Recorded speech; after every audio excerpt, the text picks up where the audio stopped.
To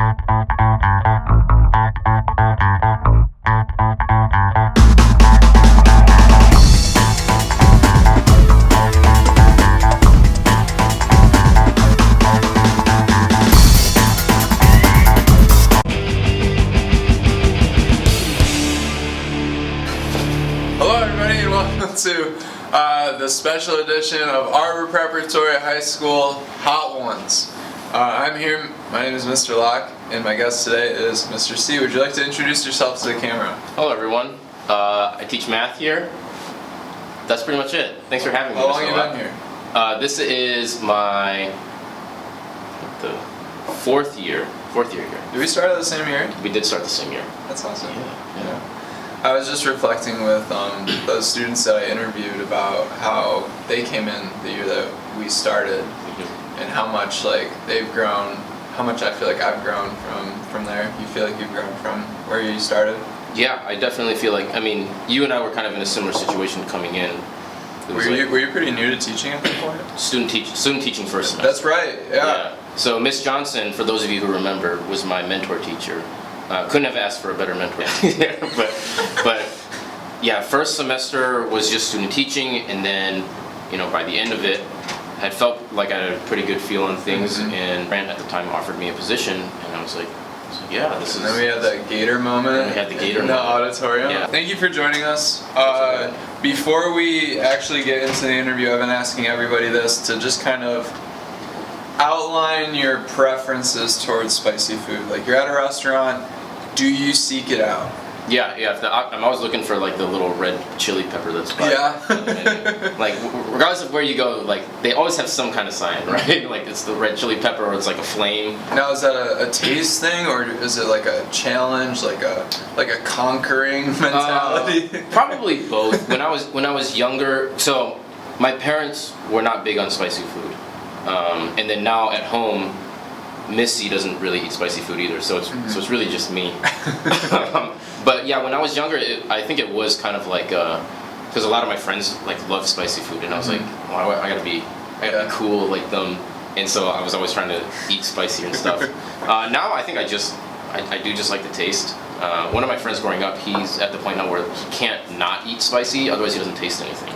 Oh my god! Yeah. So you just fry off your taste buds. He just has no more taste buds, and can only feel the heat in his mouth now. So hear that, students who are eating Flamin' Hot Cheetos for breakfast?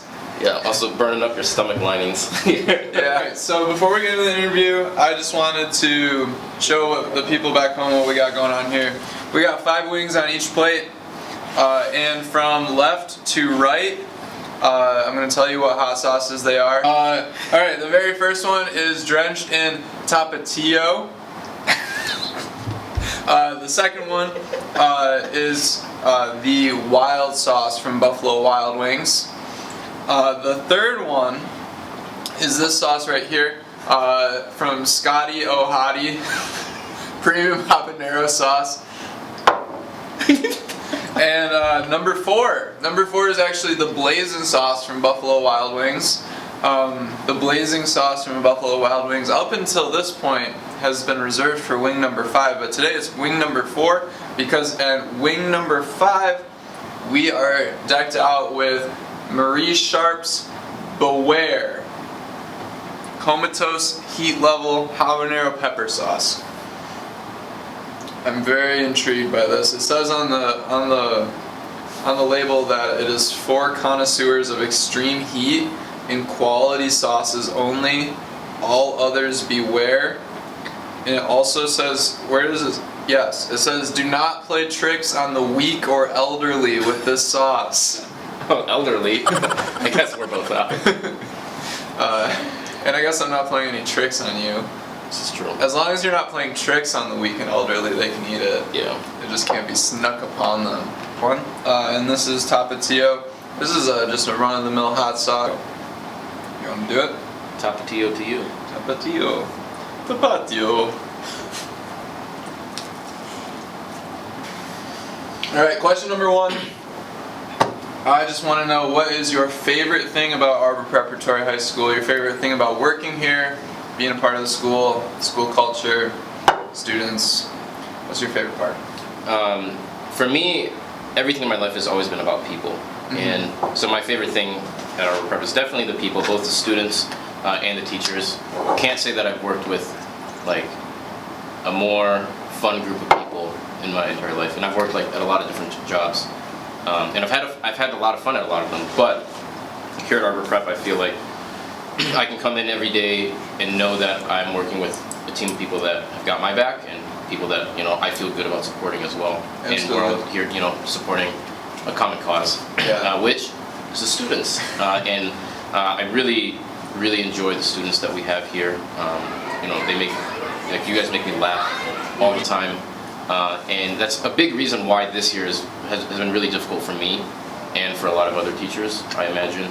Yeah. Just not being able to see students in person, like walking around seeing everyone's faces like half covered, seeing the hallways like a third full. Not to blame students. If I were in that situation, I'd probably be doing a lot of the same nothing that a lot of students do, so I get that. Are you just talking about like the correspondence in the classroom?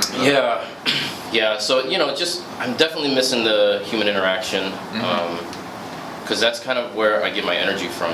And I know a lot of the older students will see me, like remember me as like a really energetic person, filled with spirit and stuff like that. And this year it's really hard for me to kind of to get that out of me. Being able to like goof off with students and like have them in the building, and like there's so much like physical interaction that goes on through the day, like fist bumps and like just like, I don't know, like tapping a student's shoulder and then ducking behind them. Like you can't do that anymore. Or even just like basic everyday things, like just saying hi to people. Like I just like saying hi to people. Yeah. Whether I know you or not, I just say, hey, how's it going? When you're coming in a room, I want to say, hey, so and so, how's your day going? Or hey, come on in. What's new this week? Things like that. And this year we just can't do that. Yeah. So do your teachers a favor. Say hi. Say bye. If a teacher says something, say a few things in between. Yeah. Even if a teacher says something like mildly funny, put like a ha-ha. Okay, give a ha-ha to a teacher this week or next week, because I don't know if you guys know, like it feels bad. Like even if I like say something, I'm like, this is definitely like even a little bit funny, and I know at least one kid or one student is laughing. Like looking at our computer screens, like we don't get that, right? Give us a ha-ha. Yeah. Or a ha. Change your profile picture to an image of you laughing. Oh yeah. So that's perfect. So then, as an English teacher, you would know. You ready? Yeah. So this is the wild sauce from Buffalo Wild Wings. So question number 2. How's the spice level on that one? I'd say it was on par. Yeah. About the same. It was a progression from 1 to 2 at least. Yeah, I think so. Question number 2, what have you been doing to maintain your sanity over the course of this pandemic? When you're not working, not busy. So I've been known to cycle through habits, or not habits, sorry, hobbies, which is something I like and also hate about myself. Yeah. It's like I always find something that I'm really interested in it, or something that I want to like do a lot and get good at, and then but the problem with that is like I hate practicing, right? So growing up, I learned piano, I was into sports, like all these things, and everything comes down to practice. Generally would just be like, let me rely on my natural talent to take me however far. Yeah. And then in terms of pushing past that point, the idea seems good, but I just like hate practicing. It's hard to execute. And so in the last however many years, there was a time where I was really into speed solving Rubik's cubes. I was really into doing magic for a time. And were you? Yeah. That's fantastic. Yeah, super. Do you still have any tricks in the pockets? Up your sleeves, per se? No, not today. I've been into solving Rubik's cubes since I was like in high school, but I didn't like really take it seriously until like after college. And it actually wasn't until a year and a half ago that I actually went to my first official Rubik's Cube speed solving competition. How'd that go? Well, I went and I was like the 5th oldest person there. There's like 8-year-olds there, like people were like with chaperones, like with their parents and stuff, and I was just there So, the thing is, I get mistaken as a student like once a week anyways, so I probably blended in fine. Yeah. I probably won't go again, just because, like I said before, don't have a lot of time and stuff. But it was a cool experience, and I'm glad that I did get to experience it at least once. But anyway, when the pandemic started, I wasn't really doing much of either of those. I've been playing chess like on and off. Okay. Playing chess. So playing some chess. When pandemic first happened was also the release of Animal Crossing. And me and Missy, we played so much Animal Crossing. Like from March to June, I think our Switch clocked like close to 600 hours. That's amazing. Which is just insane because and we had just had the baby. Video games in general have always been pretty big for me. If you want to know why I almost got kicked out of college 3 times, the answer for all 3 times is video games. You almost got kicked out of college? Yeah, more on that later.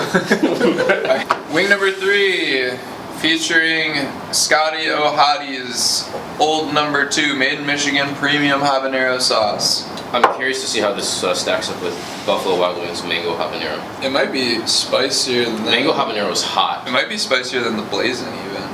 It's possible. I'll give it a shot. Give it a whirl.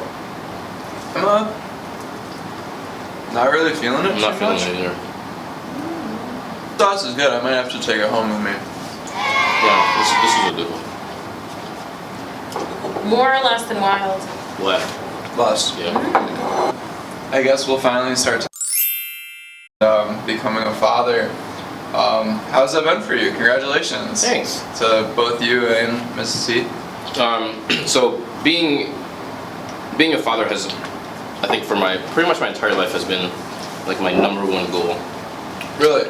Yeah, so I actually lost my father when I was 6. I'm sorry to hear that. Yeah, he was sick. He had cancer, and so obviously that's affected me in a lot of the ways that I approach things in life. But my mom, she raised me and my brother, and I know that I'll speak for myself. I know I was not like an easy kid to raise on her own, and to be able to get to this point and be like, we made it. We made it. It feels good and is a huge testament to the resilience and the everything that my mom showed raising the 2 of us. And so family has always been really important to me, because at the end of the day, I'm fortunate enough to say that. So this was really, really big for me, just knowing that, like I said, like I made it. There were times during my life where I was like I don't know what's the plan here. Yeah. I don't know how I'm gonna get from here to like my goals. Almost getting kicked out of college. And it's super cliche. People always say, you never know how fast the time goes, and it's like wow, and it's like wow, like she's turning a year old in a couple weeks, maybe by the time this video is released. Yeah, a lot of people, of course, in the last 11 months have asked, what's it like being a father and stuff, or what's life like now? How have things changed? And it's really hard because, for those of you who remember, we had school on March 12th last year. That was a Thursday, and then March 13th, school was canceled, and then Amelia was born March 14th. Wow.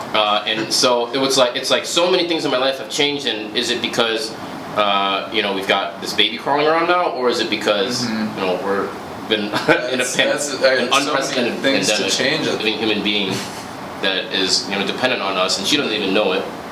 Yeah. Right. I've always like hated the fact that we as humans don't remember anything from before we were like a year and a half or 2 years old. At some point. Are you running Google searches like all the time? Like, when should a baby? What is my baby's IQ? How can I project my baby's SAT scores? Should a baby make this noise? Yeah. Actually, I mean, that's the other thing. Is like being responsible for a living being is really nerve-wracking. All right. Yeah. We turned out okay. But yeah, it's just been a joy to have her. She is the love of our life. Yeah, so we were definitely very, very blessed, very fortunate the way that things played out. This is just me procrastinating this wing.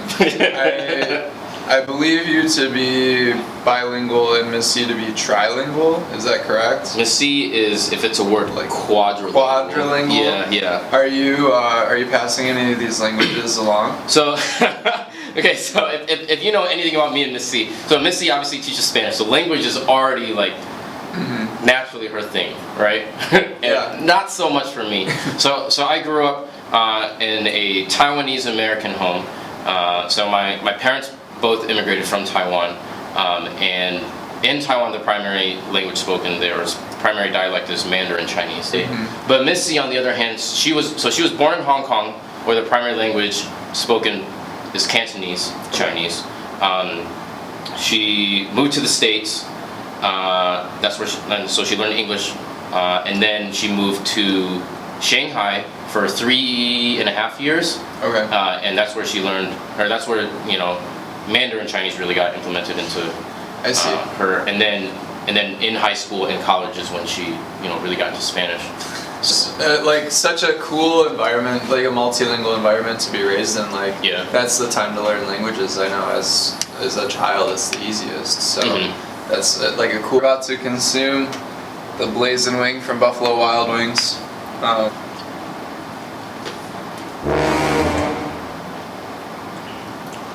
Yep, the heat's there. Ooh. I'm enjoying this.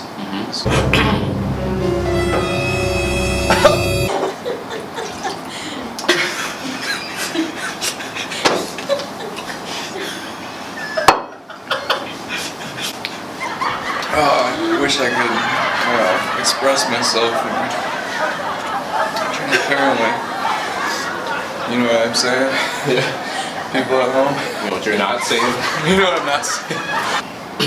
How are you faring? The tang.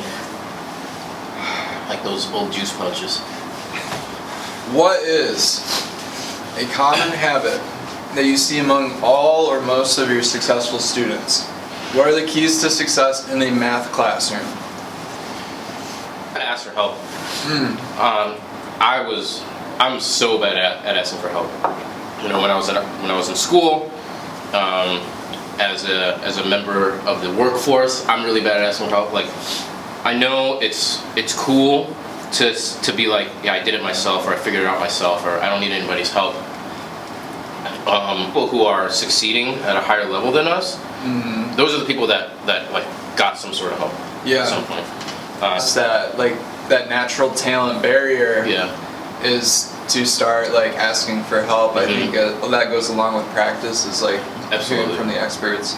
Yeah, if you're not willing to put in your own research, which is one thing, but I mean, which is fine, but it's another thing to say like, okay, I'm not willing to do that on my own, or maybe I don't know where to start.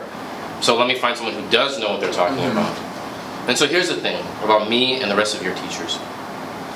All of us like want to help every single person, right? Every single student. That's what we get paid to do. Right. And if we were able to, like, I would sit down with each student 10-15 minutes a week, right? Just to like make sure like, hey, how are you doing with this week's stuff? How are you doing overall? What can I do to help? The problem is, even at a mere 10 minutes, right? So I've got 150 students, right? So at 10 minutes, we're talking. That's 1,500 hours. It's 1,500 minutes. You're right. Which Well, what's 1,500 minutes? I think 22.5. Should we verify? Let's That's like verify. a full day. Let's verify. I am an English teacher. It does not require me to know the difference between minutes and hours. 22. Apparently. So we said 1,500 divided by 60. Yeah, 25 hours. So 20. So that's an entire day out of a week. Okay, and obviously no one has that kind of time. No, we meet with our students for like a total of 150 minutes per week. On students have 6 classes, right? And many of you don't need help in all 6 of your classes. And so you only have 3 to 5 points of contact that you need to make, right? And so really, like, I would love to help every single student. For our students, like, you're not getting to that point where the teacher needs to come find you. Yeah, absolutely. Right? Out of my 150 students, I need to come find you and talk about what we need to do for you to succeed. So now we're in this unique situation where we don't even have scheduled classes on Tuesdays and Thursdays, but your teachers have scheduled times for you to come in and say, okay, this is where I need like one-on-one help. So was I'd go into class, and this happened so many times it's almost comical. Like, first couple of days of class, I'd go in and be like, hey, I already know all this from high school, or I remember this. I should be pretty good for an undisclosed amount of time, right? And then the next thing I know, it's been like anywhere between 3 weeks and 2 months, and I haven't been to that class. And then one day I'm like, oh, man, I should probably go, or I probably have a test soon. So I go and I realize that I've missed so much stuff. Now, obviously, I hope that most of our students aren't in that situation where you haven't learned anything from September and you're trying to catch up now. It's really, really hard. It's doable, but it's really hard. I was doing that every single semester with pretty much all of my classes. I wasn't asking for help. I wasn't doing my homework. I was showing up on testing, just kind of YOLOing it and being like, well, hope this goes well. To the point where my grades were so bad, where, you know, if my GPA was below a 2.0, Michigan, so I went to Michigan, and they'd be like, if you don't pick this up next semester, we have the right to kick, like, we're gonna kick you out. Wow. So what happened was, as a freshman, my first semester, my GPA was like a 1.9 or something. And so so they sent a letter home and said, hey, we're gonna kick you out if you don't pick it up next semester. So next semester, I did like the bare minimum, right? I brought my GPA back up to like a probably like 2.01. And I was like, okay, good. Yeah, I learned my lesson. And fortunately for me, it wasn't like too late for me. You know, I did end up graduating. I had to graduate a semester late, which is fine, right? There's nothing wrong with taking a little bit of extra time. There is something wrong with, you know, being taught a lesson but not learning it over and over and over again. So students is like, people ask me like, do you regret like doing all those things? And my answer is actually like genuinely no. Because I know that the person that I am today would not be the same if I didn't make those mistakes. And my hope is that as a teacher, I have a certain reach that most people don't.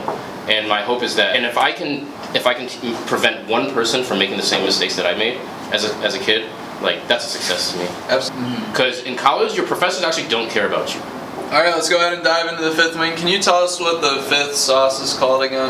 This is the famous Marie Sharp's Beware Comatose Heat Level Habanero Pepper Sauce. Right. Number 3 was habanero, so Comatose.